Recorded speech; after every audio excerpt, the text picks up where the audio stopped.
Welcome to another inspiring episode of the Elite Expert Insider Podcast.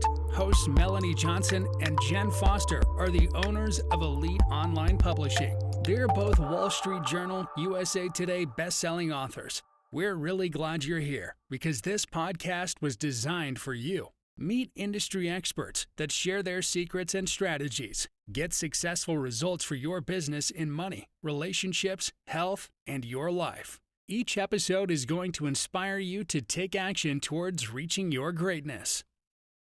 Hey everyone, welcome to another great podcast. This is Melanie Johnson, one of the co-owners of Elite Online Publishing. I'm here with my business partner, Jenn Foster. Hi, Jen. Hey everyone, how are you doing today? I think everyone should be doing fantastic. So we're talking real estate today. If you ask me, real estate is kind of like the stock market sometimes. I mean, it's up, it's hot. We just had a hot supermarket. Now all of a sudden it's slowing down. Interest rates are up. What do you do? How do you position yourself? How do you know how to invest in real estate? How do you get the financing for real estate? So we are here with David Dodge. He is an expert. He has a podcast on discount real estate investing. He is going to teach us what he knows so we can be almost as smart as him. Thanks, David, for coming today. Hey, girls. Thank you so much for having me. So tell us, David, how you got into the real estate industry. Yeah, absolutely. So I got started in the real estate space when I was in college, actually. I had a couple different professors that owned a bunch of rental properties, and they were professors just because they enjoyed it. They didn't they weren't teaching and being college professors for the money per se. They just enjoyed doing it. And I was like, wow, that's so cool that you guys can work but not even care about the money. Like you're doing it for fun, And both of these, really 3 or 4 of these individuals, they were all in real estate. So I was like, you know what? I want to learn a little bit more about real estate. And when I was 20 years old, I just turned 38 last week. When I was 20, 18 years ago, I bought my very first property. And I used a strategy called house hacking. House hacking is where you buy a property and you live in one of the bedrooms, but you rent out the other bedrooms, or maybe it's a multi-unit, duplex or 3 or 4 family or whatnot, but you live in one of them and you rent out the rest of those. And what that allowed me to do was live for free. I bought a house. I had debt on it, of course, but I was bringing in enough money from renting out the other rooms that it paid the mortgage. So I didn't have any monthly expenses. And I did that a couple more times over the next 10 years. And, after I was in the business passively for about 10 years, I decided, you know what, I'm going to do this full time. Like, this is such a great thing. And I've been chasing all these other dreams and goals, and none of these other little things that I was doing really were worth much, or some of the businesses I started didn't really do so hot. And I was like, I'm just going to get into real estate full time. So the last 8 years, girls, I have been going at it all day, every day, right? It's my main job. My main focus is just finding properties that I can buy at deep discounts. And I work with a lot of people all over the nation, teaching them real estate and how to wholesale properties and how to fix and flip and how to add properties to their portfolio using a method called the BRRRR Method and all these different things. But really the first thing that I want to teach anybody and everybody is very simple lesson. Lesson number 1, you make your money when you buy, you get paid when you sell. Very simple. Right? But just because we get paid when we sell, which could be an hour later in some cases, or it could be 30 years later in some cases, right? That's when we get paid, right? But the money isn't made then. It's made when we buy. So if we can go out and locate a house, a property worth, let's say $150,000, but it needs a bunch of repairs. And we're able to buy that. Let's say the repairs that it needs 30 grand, right? It's gonna be worth 150. After the 30 grand, because it's not worth that today if it needs that work. But if we put 30,000 into a particular property and we know after we do that, it's going to be worth 150, I want to be able to buy that property for 70 or 80,000. So like a massive discount. I'm going to put that 30,000 in, and now I'm going to have this equity. And that equity I can sell and I can cash in, or I can go to a bank and I can get a loan, a long-term loan against that property, and have none of my own money in it, assuming I get a good discount, and I can refinance and I can pull my money out. Or if I borrowed money, which I do on 99% of the deals I do, I can pay back that lender that I borrowed from. So there's lots of different approaches in real estate, but the first rule, the first lesson I always tell my students is you make your money when you buy, you get paid when you sell. So you got to understand that we got to really look for finding deals if we want to be really successful in real estate. Now, the good thing about real estate is it's forgiving. Over time, we're going to pay these properties down. So if we overpay for a property, not the end of the world, we're going to pay it down over time. It's going to be forgiving. But if we're going to buy it today and sell it tomorrow and we didn't get a good deal, we're going to probably break even or lose money. We got to get good deals on property. So that would be my first question for you would be, where do you go to get the deals? Because I know it's not the MLS. I know that. The MLS. Yes, you're onto something here. So it's not the MLS, right? So lesson number one, you make your money when you buy, you get paid when you sell. Lesson number two is this is a marketing business before it's any other business. And check this out. Any listener or viewer that's watching this or listening to this, next week or in 5 years from now, it doesn't matter what industry they're in. It doesn't matter if they're selling products or if they're selling services or whatever they're doing. This rule applies to everybody in business. You were in the marketing business before you were in any other business. If nobody knows what you are offering, what you're looking to buy, what you're selling, what product or service you're offering, how can they find you? How can they hire you? They can't, right? So just like you were saying just a second ago, Jen, we have to get really good at marketing ourselves and our business to individuals that we would presume to have a high level of motivation so they can sell us their property at a deep discount. So that's how it works. Now, what? Your question was, what are we doing? Absolutely. We send direct mail, right? We go out and drive around, look for beat up houses and get out of the car and knock on the door. And if they're not home, we'll leave a little sticky note with our number or a business card or a flyer or something on the door, right? That's called driving for dollars. A lot of direct mail. Sometimes we'll do bandit signs, right? We have a website that we do tons of SEO to, as well as have a pay-per-click, so Google AdWords campaigns to drive traffic to that website, right? We do a lot of cold calling, a lot of cold texting. Whenever we're out driving for dollars, we create lists. And then we go back to the office and we cold call, we cold text, and we even will sometimes send emails to the individuals on the list. We use different products that allow us to what's referred to in the industry as skip trace. So we can basically identify the owner and then get the owner's contact information, right? I'm also on the radio. I have radio ads. I have friends who do billboards. They do television. You can buy park benches. A lot of people that are new to the game that don't have a ton of money, a good, easy strategy, one I used and still do, is bandit signs. They're those signs that you see on the side of the intersection. They're just plastic and they're double-sided and they say, we buy houses, or sometimes you'll see companies saying we paint or we grind stumps or whatever, right? You see these little signs out, and you can get those signs for maybe $1.50, $1.60 a piece. Not a crazy amount. Yeah, I've seen them around here and they say we buy ugly houses. We buy ugly houses. Ugly houses equal big checks, because whenever you get an ugly house that needs a lot of work and you get a good deal on it, you can make a lot of money. So let's take a step back for a second, girls. What do real estate investors do? Like, I think there's probably some listeners here that are, thinking at a high level, like, what is real estate investing? What's it all about? Well, at the end of the day, real estate investing is buying something and making it pretty, making it nice, fixing it, updating it, and then turning around and selling it for a profit, or buying something, often fixing it up, which I like to do in the beginning, and then keeping it and renting it out. But if you rent it out, you need to be able to collect more money in rent than all the expenses. Because then it doesn't really make sense as an investment if it's costing you money every month. The goal would be for it to pay you money every month. All right. And how do real estate investors help the community? How does that even work? Right. Well, here's how. The value that we provide is so incredibly simple.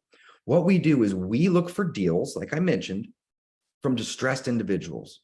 So we're looking for people that are dealing with problems in their life. And let's be honest, these aren't problems that I'd wish on anybody, right? They're not problems that I'm hoping somebody has. That's not the case at all. These are the kind of problems like this, like death, divorce, disease, job relocation, pre-foreclosure, foreclosure, delinquent taxes, federal judgments or local judgments or liens, Divorce is a big one. Inherited properties, landlords that have properties that they don't want to manage anymore, that the tenants just beat them up. I just bought one last week that was a fire damage home. He caught fire and it's going to need $100,000 worth of work. And they don't want to deal with it. They got paid by the insurance. They're just going to walk away and buy another home. I don't blame them, right? So we find people that have problems. And here's the cool part. What we do is we exchange convenience for the discount. I never just go up to anyone that's got a problem and just say, oh yeah, I'll buy your home for, 50 cents on the dollar, right? Well, what I do is I say, listen, I can help you. I can buy it quickly, like 2-3 weeks, sometimes sooner, right? I'm going to pay cash. And then the most important thing that I can offer is I buy properties as is. And most investors do. We buy them as is. We don't want them to clean it, paint it, declutter it, no window repairs, no roof repairs. The way it sits right now today with the bushes growing over the roof is how I'll buy it. And in exchange for all those discounts, quick, cash, and as is, we let these individuals know that, this is a business. This isn't a charity. This is a business. So we need to make a profit. So in exchange for all this convenient, you need to give us a good deal on the property. And if they give us a good deal or a big discount, then we're going to give them a ton of convenience. We're going to go out of our way to bend over backwards to make it so incredibly easy. I've helped sellers load moving trucks. I've paid for them to go move into apartments for several months at a time. I've paid back taxes. I've caught up mortgages. I do all the things that I need to do to help them and make their life convenient. And when I can offer convenience to somebody, they are okay leaving some money on the table, AKA selling a property to me at a discount. Sometimes it's a slight discount. Other times it's a big discount.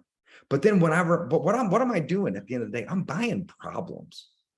I'm buying problems. I'm buying properties that you can't live in, properties that need 30, 40, 50, 60, 80 grand, 100 grand worth of work sometimes.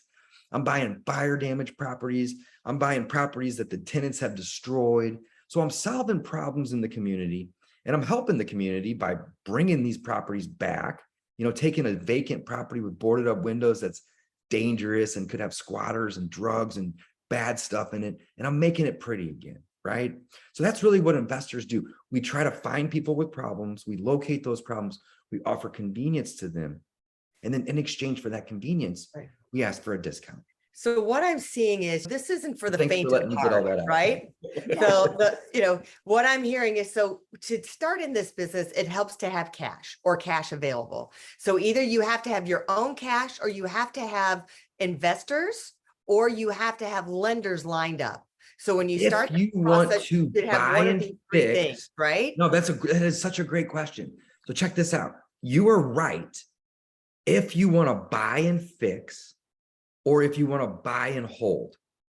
But there's a strategy called wholesaling. I've done the strategy over 700 times in the last 8 years. I guess you could say I love it. I do it so much. And this is a real estate investing strategy that allows us to flip houses without even buying them first. So here's how that works. But here's the caveat. I'm going to tell you the caveat first, actually. The caveat is you have to have time or money to invest into the marketing. Right? We talked about all the different things that we can do to market, the cold calling, the direct mail, the driving for dollars. Maybe you want to pay for it and you get a billboard or a radio ad and you're putting bandit signs out. And that's how it all works. Marketing is nothing more than a fancy word for getting people on the phone. It's that simple, right? So if we're not calling other people that own properties saying, hey, you want to sell, then we need them to call us saying, hey, we want to sell. It's that simple, one or the other. We're either spending time to reach people or we're spending money to get them to call us. So simple. Lesson number 2, it's marketing business, right? Yeah. So that's how we go about getting in front of these people or getting them to reach us. Now, if we don't have any money, when I started this business, I'm so glad you asked this question. When I started this business full-time 8 years ago, I had $62,000 worth of credit card debt. I didn't have any money. I was in debt. And I knew that I wanted to do this business, but I also knew that there was going to be some time commitment and money commitment to do the marketing. So I went out and I spent $3,000 on direct mail on my credit card. And the way I looked at it is I went from $62,000 to $65,000. It's not that big of a difference. I was already in the hole deep, right? And I sent $3,000 worth of postcards out. And I got a bunch of property owners that were calling me, get from my postcards saying, yeah, I got this delinquent property. I owe taxes on it. It's a pain in the ass. The tenants aren't paying the rent. I just want out. And I was able to go and I was able to put up that property under contract for, let's say, we're going to make up a number here, but it's going to be a great example. Let's say it was a property that I was willing to pay for $60,000. It needs a bunch of work, right? It's not the best property. So I put that property under contract. I tell the seller, hey, me and my partners are going to buy this property. I need about a week or two to inspect it. And then we're going to close a week or two later. And I give them a contract to purchase it for $60,000. Well, then I go to my local real estate investing clubs. They're called RIAs. Every town has them. I promise you yours does too, right? Maybe multiple. And there's going to be anywhere from 10 to 200 people that get together once or twice a month, and they talk to each other and they network. And there's agents there, and there's title companies, and there's investors like me, and there's lenders. And I go around that room and I say, hey, I got this property under contract for 60. It needs 20, 30 grand worth of work, but it's going to be worth 130 when it's all done. Does anybody here want this deal? And somebody in the room will be like, yeah, Dave, I own a couple rentals in the neighborhood already. I would love to buy this deal, but what are you going to sell it to me for? And I say, well, I'm paying 60. I'll sell you it for 70. And they say, that's still a deal, because if I got to put, let's say 30 in it, and it's going to be worth 130, 140, they pay 70, put 30, that's 100. And then it's going to be worth like 140. That's a $40,000, equity capture. And they say, great, Dave, no problem. We're going to pay you 70, but they don't pay me anything. Actually, what they do is they go to the title company and they buy it from that seller for 60. And the title company takes the additional 10 that they had agreed to pay, and they set it aside and they give it to me. So what am I actually doing? I'm not really flipping the house. I'm flipping the paperwork. I'm flipping the purchase contract to buy it. And that's called wholesaling. And I love doing it, done it hundreds and hundreds of times. I teach it nationwide. That is probably the best place to start for somebody that doesn't have the ability to get a loan to buy and fix, right? Or to buy and hold. Now, the other approach would be, you don't have to have a lot of money. Most investors I know don't. And that's where the lenders come in. There's private money lenders, which could be your great Aunt Sue. You girls could lend to each other. It could be a relative, could be a cousin. It could be somebody you meet at these coveted RIA clubs that I mentioned, that I'm going to probably mention a couple more times because they're so incredibly important, right? Every time I go to RIA clubs, there's people walking around handing out cards saying, hey, I'm lending money. And I typically use other people's money on 99% of the transactions I do. 99%. And 100% of the lenders that I work with, 100%, I met at RIA clubs. Go figure, right? So when you go to these RIA clubs, you can find other investors that are buying. You can also find other investors that may be wholesaling or selling, like we might be. And we can team up with these individuals. So when I go out to a property owner and I say, hey, I'm a cash buyer, in my contract, I always make sure that I'm very transparent, that I need a partner to partner on this deal with me. I need partner's approval. So we will be coming with cash, but at the end of the day, where that cash comes from is irrelevant. It doesn't have to be my cash. It could be a lender's cash, it could be a private lender, could be a hard money lender, it could be another investor that has cash, it could be another investor that has a private lender or a hard money lender. It could be an investor that has a bank loan. It could be an investor that has a HELOC or a line of credit on other assets or stocks or their own home or whatever. It doesn't matter. It doesn't matter how that money gets to the title company. When the seller walks out, they're walking with cash, right? There's no, another way to look at, us being cash buyers is we're not coming in offering to buy it and then having financing contingencies. The only contingency that we ask for is a short period of time to inspect the property, because we need to do due diligence, right? We need to be able to get some contractors in to determine the repair estimates. But during that same time to do our due diligence, girls, we're also sending in our cash buyers, which really is our friends that we met at the RIA clubs that are also buying fix and flips, and they're also buying rentals. And if you find a person at a RIA club like me, who's been in the game for 18 years, 8 full, I got 12 lenders in my back pocket lined up ready to go. So if you bring me a deal that you paid 60 and I would pay you 70 for it, and it needs 30, but it's going to be worth 140, I'll do that deal all day, every day. So the wholesaling side of things isn't difficult, but this is a marketing business. You got to have a lot of time invested or money. Doesn't have to be both. Yeah.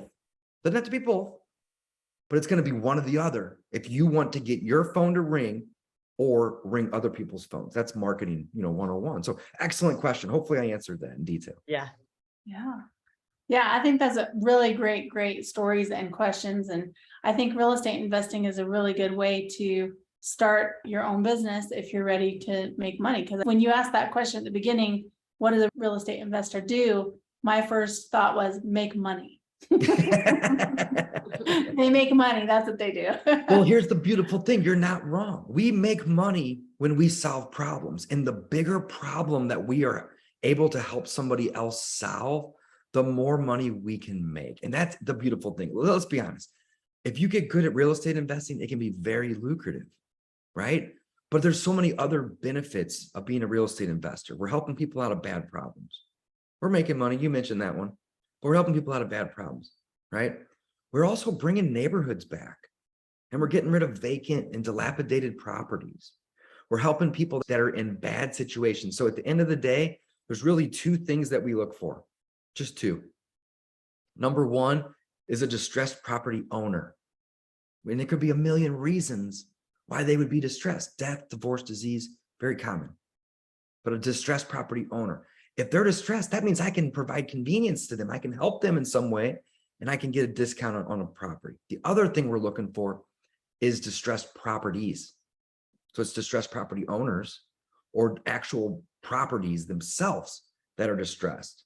And that's what the driving for dollars comes in. You get out in your car and you go look around for properties. What do you look for? You look for, properties with tarps on the roof, boarded up windows, broken down cars in the driveway, landscaping growing over the roof, gutters hanging down, peeling paint, you name it. We could go on and on, right? Any reason from the curb that you're like, man, they're not really taking care of that property. Let's send them a postcard, or let's see if we can find out who owns it and call them and text them and say, hey, not trying to be weird, but we noticed that you own this property. We buy properties in the area, like the bandit sign you mentioned earlier. We buy ugly houses. I don't typically say ugly when I'm talking to sellers, though. I'll say, hey, we buy houses in the area.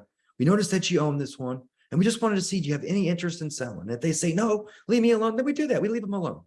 But if they say, Dave, I'm so glad you called. I inherited this property 6 years ago. I live in California. It's in St. Louis. I don't want to own it. I don't want to go there. It's a pain in the butt. I'm getting tax bills in the mail. It's a problem. And I say, guess what? I am an expert at solving problems for people. So let me make you an offer to get this problem to go away. And often, most of the time, I'm going to pay you to help you solve your problem. That is the best sales pitch in the world. You can't beat that pitch. Yeah. So great advice, Dave. You've given so much good content. Where can people connect and find your podcast? Yeah, absolutely. Thank you so much for having me, girls. So the name of my business is Discount Property Investor, because that's what we do. We find properties at discounts and we buy them, we fix them up and sell them, or we rent them out for a profit. So discountpropertyinvestor.com is the name of my website. It's also a podcast that I host. I've done 320 episodes on that podcast, and we're doing 1 or 2 a week. I also have some courses over there and some coaching offerings. So yeah, go check that out. Discountpropertyinvestor.com. Awesome. We'll put that up in the show notes. Girls, Terrific. thanks so much for having me. You're welcome. So I hope you enjoyed this show. Remember, if you're thinking about writing a book, we guarantee all of our authors will become #1 bestsellers, but we don't accept everybody and we have limited availability. But go over to our website, eliteonlinepublishing.com, and hit the submission button, and we'll see if we're a good fit. We'll see you next time, and have a fantastic week. Bye. Hey, are you looking to increase your revenue, build credibility, and elevate your brand? This podcast is brought to you by Elite Online Publishing, an innovative publishing and full spectrum marketing company. They will publish and market your book to make it a #1 bestseller. Becoming an author is the best way to market your business. So contact them at eliteonlinepublishing.com today. All of their authors become #1 bestsellers.